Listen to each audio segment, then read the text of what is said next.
തിരുവമ്പാടി നിയോജകമണ്ഡലം ഐക്യ ജനാധിപത്യ മുന്നണിയുടെ ഒരു നിയോജകമണ്ഡലമാണ്. പ്രാവശ്യം നമ്മൾ തെരഞ്ഞെടുപ്പ് തുടങ്ങിയപ്പോഴേ UDF നേതാക്കന്മാരും സ്ഥാനാർത്ഥി എന്നുള്ളവർക്ക് ഞാനും പറഞ്ഞിട്ടുണ്ട്. പ്രാവശ്യം UDF കഴിഞ്ഞ 10 വർഷത്തിന് ശേഷം ഈ തിരുവമ്പാടി തിരിച്ചു പിടിക്കുമെന്ന്. അതാണ് സംഭവിച്ചിരിക്കുന്നത്.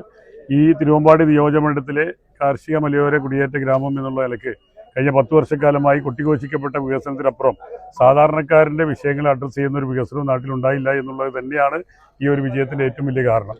അത് ഈ നാട്ടിൽ ഇപ്പോൾ ജനങ്ങൾക്ക് കൃത്യമായി ബോധ്യപ്പെട്ടത് ഇനിയിപ്പോൾ നിലവിലുള്ള ഭരണകക്ഷിക്ക് അത് ബോധ്യപ്പെട്ടിട്ടുണ്ടാവുമെന്ന് മനസ്സിലാക്കുകയാണ്.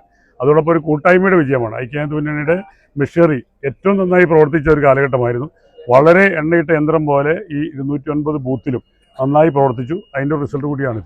കൃത്യമായിട്ട് പറയുകയാണെങ്കിൽ 2 പഞ്ചായത്തിൽ മാത്രമാണ് ഒരു LDF നേരിയ രീതിയിലെങ്കിലും ഒരു ഭൂരിപക്ഷം വന്നിട്ടുള്ളത്.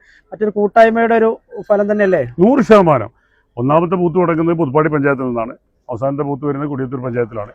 ഈ 6 പഞ്ചായത്തിലും മുനിസിപ്പാലിറ്റിയിലും നന്നായി പ്രവർത്തിച്ചു. ഇപ്പോൾ പുറകോട്ട് പോയി എന്ന് പറയുന്ന പഞ്ചായത്തിൽ പോലും വലിയ ഭൂരിപക്ഷം പ്രതീക്ഷിച്ചാണല്ലോ നിന്നിരുന്നത്.